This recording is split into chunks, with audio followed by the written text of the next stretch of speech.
Hey guys, I'm back! I'm so excited to be doing this swatch and review of Pretty Perfect Polish coming to the US all the way from England.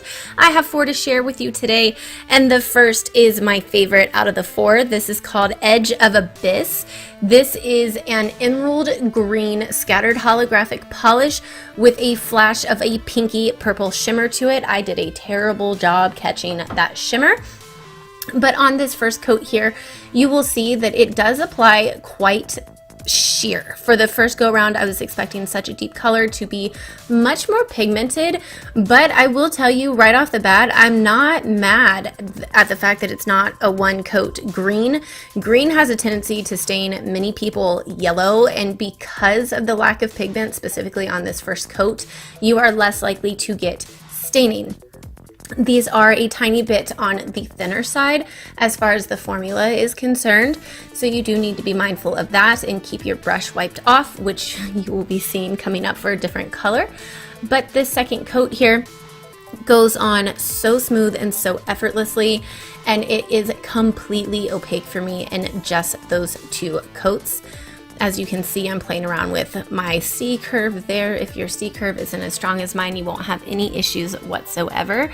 But just look at that sparkle. I absolutely love this polish. It is absolutely beautiful.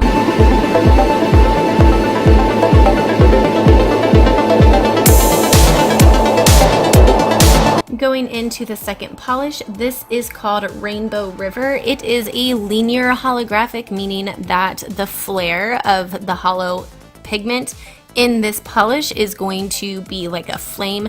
You'll see it in the still shots. You'll definitely notice a difference. This is actually a premium top coat. You will see here with the first coat that it is very sheer. This is not meant to be completely opaque, though it can be used as a base color if you wish. You will also see that once this first coat dries down, it is much more holographic. All holo polishes, specifically linear holographic polishes, dry the same way.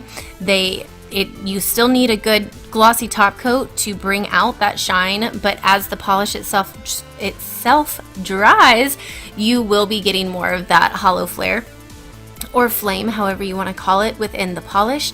The second coat goes on smooth as pie, just like with the first polish. Excuse me, these are more on the thin side, so it is going to take 3 coats for this one to be completely opaque, which is what you are looking at right now. And again, just be mindful of the stem dripping because the polish is a little bit thin. Here are the steels for that, and look at that flame. This is so beautiful, and it really would be absolutely gorgeous as a top coat to add a flare to a cream polish or something. Next up, we have Eternal. This is actually from her Neons collection, I believe. This isn't quite neon in my opinion. I believe it would pop more over a white base. But it is also a scattered holographic polish. Going in for my first coat, you're going to see what I was talking about with the thinness of this polish. You just need to be mindful of the polish dripping down that stem. It's not an extraordinarily long stem, but the bristles themselves are a bit longer, and it can kind of drip down and sneak up on you, which you are seeing right here. So what I did was I went back and wiped off the excess polish into the neck of the bottle, and then I just went right back over to smooth it out. You do need to go with thinner layers with these specific polishes if you choose to grab them from her US site, simply because they are, like I said, a tiny bit on the thin side, and a thicker layer is going to have a higher chance of pulling into your nail butt, as I call them.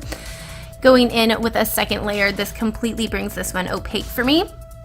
This particular polish dries down demi-matte, so I do recommend a good glossy top coat to bring out that holographic goodness. This also has a slight pink shift in it, which again, I suck at capturing. Nothing has changed here, but it is gorgeous nonetheless. And last but certainly not least, This is called Mystic Topaz. This is a flaky holographic deliciousness. This really reminds me of, I don't even remember what it's called. I have it. It's from Super Chic, and they released it on Live Love Polish for Halloween with their Halloween collection that they did for them. This reminds me so much of the silvery pink one that they released, and it is just as good, if not better. The first coat here would make for an amazing flaky top coat on top of any cream. Absolutely beautiful. I am going in for a relatively thin layer to pull off all of those flakies off the brush to give myself a nice base to work on to try to but get it to be more opaque for the final look. For this second coat, I am going in a bit thicker.